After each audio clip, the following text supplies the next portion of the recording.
What's going on, y'all? It's J Smo Reviews here, back at it again with another video, man. Bringing you guys my 2025 Battle Rap Wishlist, which is something that I did for 2024, and we'll go over that in a second, see what might have gotten checked off in 2024 before we go into the 8 things that I am hoping for from Battle Rap as a whole this upcoming year. We want to say 2 things. First of all, you're going to notice a little bit of a different setup around here, man. I am in the middle of a move. I'm at the starting process of it, a couple weeks away from a move, so it's going to be a little bit of all over the place video-wise. I might be here a couple times. I might be in another room, so don't expect like a uniform place to see me doing my videos for at least the next month or so. So just a heads up there. And also wanted to shout out, as I do in many of my videos, the Let's Talk Battle Rap team.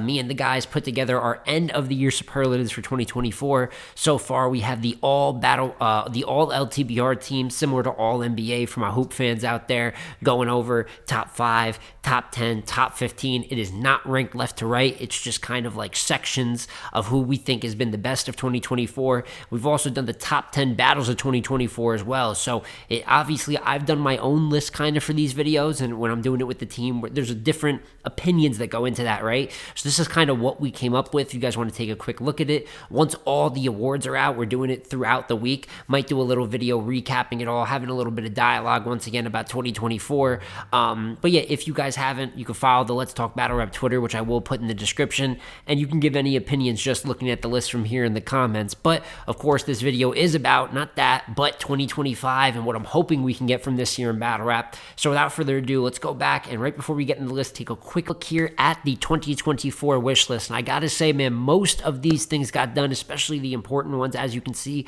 Lux versus Nitty, I put in a volume. It did end up in a small room setting, a smaller room, so I didn't get the volume directly, but we were close to it, and that obviously turned out to be the best situation possible. Battle of the year. Hitman versus Geechee, also my personal runner-up for Battle of the Year. Fantastic. And then Tay-Rock versus Big K. So the 3 mega matches I asked for, the 3 culture shifters, we got all of them, and they all turned out great too. No outwardly disappointing or terrible battle from any of them. Fonz, Sick, and Jay the Nightwing used as top tiers. I think most of this is true. I'd like to see more activity from Real Sick and Jay. I think Jay had, 2 battles last year? I know he probably had one besides the Real Deal battle that I'm not thinking of at this exact moment. But obviously, he had the Real Deal battle. I think Fonz took that step up where you saw him versus Chef Trez, Geechee Gotti, Miss Hustle. I even think he could get a little bit more work and be on Gnome and SM this year, no question, like all the big events. But he's one of the more premier talents on URL and viewed as one of the more consistent as well. And at the very least, you saw Real Sick get the Rum Nitty plate. And, he had some other battles this year, such as EK, Charlie Clips, City Towers, for whatever that's worth. So wanted to see a little more activity from Sick and Jay. I won't say that number 4 one was fully filled out, but Fonz did great. We did not get Jazz versus Miss Hustle, the rematch. We did not get the banned 1-rounder event for those that remember in 2022. I love that event. I still think they could bring it back. And then I said more themed cards, and you saw things along the lines of I Battle versus the Trenches, right? Gates of the Garden versus OSBL. And I think that was specifically good at building up some of those younger talents and added some stakes. So overall, it's like 4.5 out of 7, 5 out of 7 that you could debate. So, and the important mega match is getting filled out. So I'm happy with how that wish list turned out. But now we can turn our attention to what I'm looking for in 2025. And here at number 1, it is going to be, I'm not going to say a version of something we had, but last year I asked for Hitman versus Geechee, but this year I'm kind of just going to put Hitman mega matches. And as you see, I got 3 big ones here, Lux, Mook, and Twerk. And that's because I can't predict which ones he will do. I think there's a world where Hitman's talked about being more active and possibly taking 3 battles or more, and especially if he at least takes 3, I would love for this to be the 3. But whether we got Hitman versus Mook, Hitman versus Lux, Hitman versus Twerk, 1 of the 3, 2 of the 3, 3 of the 3, they all help build the sport. We know these large-scale Hitman battles end up being some of the biggest phenomenons of the year. And then on top of that, if you look at the last 2 battles, him versus Ill Will and him versus Geechee Gotti, they end up being some of the best battles of the year as well. Some of the best fights, even going to him versus Easy, although that's one-sided and Easy won pretty clearly. Good, solid Hitman, I'll say. But that even did like 4 million views over there on Chrome. So I cannot praise what happens to the culture enough when Hitman pops out, the energy that it brings, what the undercard and the exposure they get to get, the promotion that goes behind it. But of course, I'm expecting Hitman battles this year. I put matches, so hopefully I'll even say that I'm wishing for multiple, but these are just some of the options. And of course, once again, will probably be a high point for 2025 when they come out. And then that's as to number 2, and this is regarding someone who was on that little short list of Hitman battles. I want to see an active Murda Mook. And you see me put 3 battles, and the big reason I'm focusing on 3 battles is that for the last year champion of the year in 2025, Jay Black is bringing the requirement back down to 3 battles from 4. So you don't need 4 3-rounders anymore to qualify in this final year. You just need 3 like the original, and I think that's a little easier to ask from some of the legends. And Mook has talked more about being active. He's thrown shots Nitty's way, T-Top's way, Ilmac's way, John Dadon's way. He's talked about doing a 2-on-2 with Rex. He's just spoken a lot on battling more, and it seems like he wants to come outside more, throwing shots at Easy the Block Captain. So if we could even just lock in those 3 in a calendar year, 12 months to lock in 3 3-rounders, it's like 3 months, 4 months prep per battle. I think that would be very similar to Hitman, although I think Hitman is the biggest draw in battle rap. I think Mook is, if not number 2, unquestionably one of the top 5 biggest draws in battle rap, if not top 3. So to see them, could you imagine a year where we have an active Hitman and an active Murda Mook? Not only is that going to be great, there's going to be legacy matches, there's going to be promo and all those cool things to hype up a matchup. That's going to help the sport overall. That's going to bring money into the sport overall without oversaturating them, asking for 5, 6 battles. I would never expect that from these guys, but if each one of them could be out at least a couple times, two, I would like 3, but 2 times from each of them, I think that overall adds a lot to battle rap. And then from there, this third one on the wish list, it's not going to be based around a specific battler. It's going to be based more around an event that I have not seen at an all-time level in some time, and I'm ready to get a great version of in 2025. And that's why I want a great Summer Madness. Not a okay, not a decent, not a pretty good Summer Madness. I want a great SM. This was our Super Bowl for battle rap for a long period of time, and to me, it still is the Super Bowl of battle rap. Now, event of the years went a couple other ways, and when you look at the way that power moves got thrown last year, looked like a bit more of a spectacle. Mass 6 was definitely a bit more of a spectacle, and I'm not expecting by any means they do another Kings versus Queens Summer Madness, which granted, even though the battles were decent, I still think was a really horrible idea. Give us SM. And maybe you're not going to land the absolute biggest battle of the year on there, but attempt to. Top tier versus top tier action. Grudge matches. Some of these top tiers like a Fonz or a Real Sick getting big shots and building on their legacy. Maybe we see a Eunice, a Kid Slade if we can get his stock back in the right direction, climbing their way up the ladder. I want to see SM be one of the biggest and best events of the year again. I feel like it's been a little bit. SM13 was pretty good, which wasn't that long ago, but SM12, SM11, even though they were good, they weren't great. I think the last truly great SM was SM10, happened during the COVID era, and then you'd have to go back to SM6 before that when I felt like it was historic. SM8 was pretty good too, I got to be fair. Double Summer Impact, so I don't like the 2-on-2 events as much, but we're far away from what SM8, SM6, SM9 look like. And I just want, I guess it would be SM15 this year.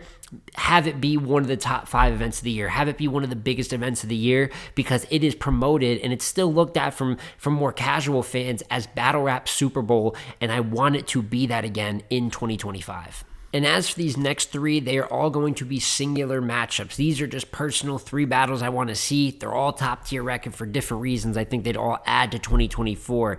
This one here, I'm not going to spend too long on. Video of its own before in this channel. That is Easy versus Tay-Rock. It is one of the biggest grudge matches. I can't say that when you have something like Hitman versus Mook floating around, but it's one of the biggest, if not the biggest grudge match out there in battle rap right now. Not just Easy and Rock would it be good for the way that their styles match up. It's ideologies versus each other. It's different styles versus each other. It's kind of different leagues in a sense, different leagues versus each other. And then it continues this Easy versus Gun title storyline, which I think could sell out buildings if then him and Rock, has a proper result as long as nothing catastrophic, terrible happens. It even adds to a potential Easy versus Surf matchup more down the line. It's a battle everybody wants. We know why it hasn't been going down. There's a lot of back and forth and flip-flopping and a guy saying no and then trying to play like I would battle him, but I wouldn't battle him on Rock's side. There's too much to go all through it right now, but even if it's a long shot, maybe the most unlikely thing that I have in this list, I want Easy versus Tay-Rock in 2025. From there, Rum Nitty versus Calico. Now, I know that Av versus Calico definitely has some noise right now, but it's similar to how Rum Nitty and Calico had noise for SM13, where it looked like they were for sure going to be each other's opponents, and it just seems like every time Calico is about to lock in with a puncher, some magic happens and it just doesn't go down. And maybe that's the way of the wizard, but I want this battle. And maybe it's a personal one. I think it's a top tier battle that everyone would love if it's out there.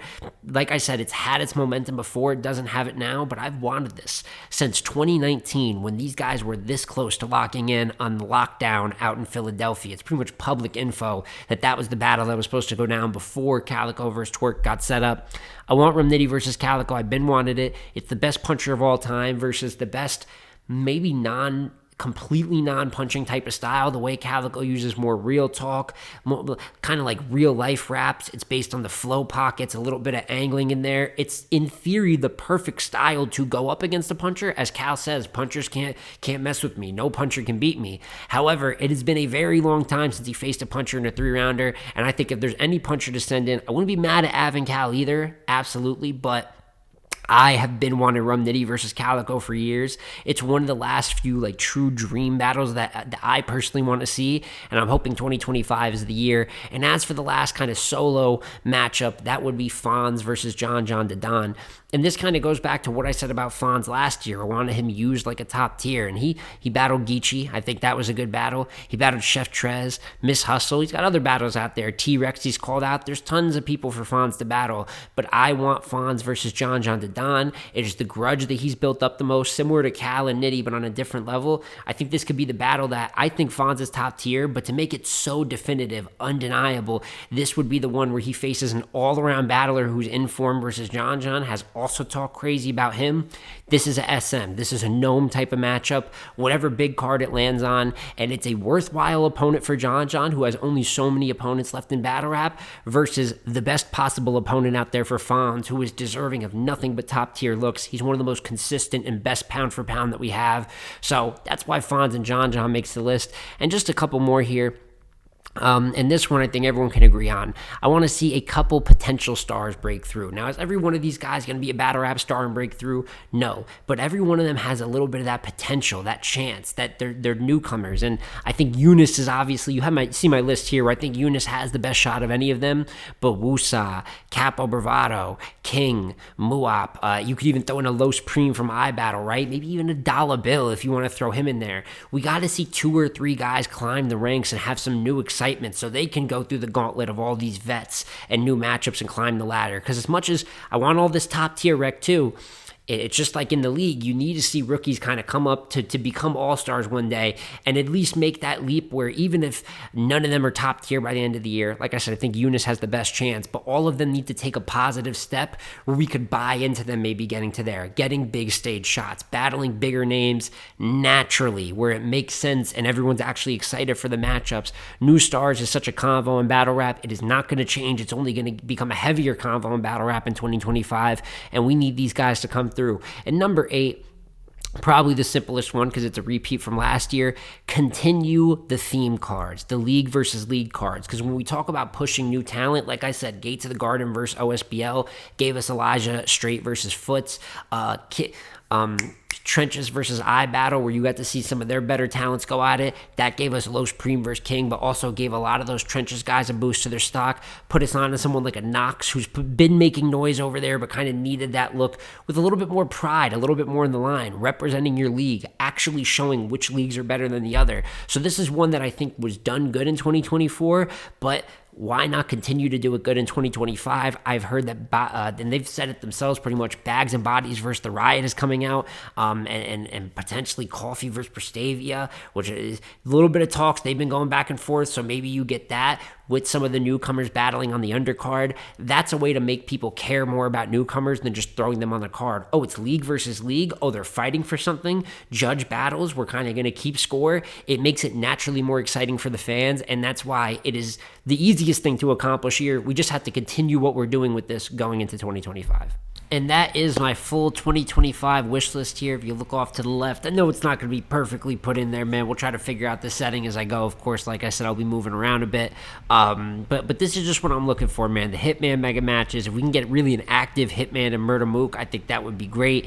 A great Summer Madness somewhere in there on some of these cards, or maybe some others. Easy versus Rock, Rum versus Cal, Fonz versus John. I want to see some of the new stars break through, and I want to keep seeing some of the up-and-comers on these league versus league cards going against each other. But now I want to ask you guys, this is my wish list. What is yours? What is maybe 2 to 3 things that you definitely want from 2025, whether it's a battle, whether it's a concept, whether it's a great version of one event, whatever it is, please let me know in the comment section down below, and comment on these, man. Is there any that you think are realistic to happen from my list? Is there any that you think have no chance on happening? Give me all your thoughts and let's have some dialogue in the comments. But it's been J Smo Reviews again, y'all. Like, comment, subscribe, and I'm gonna catch you on the next one, man. Peace.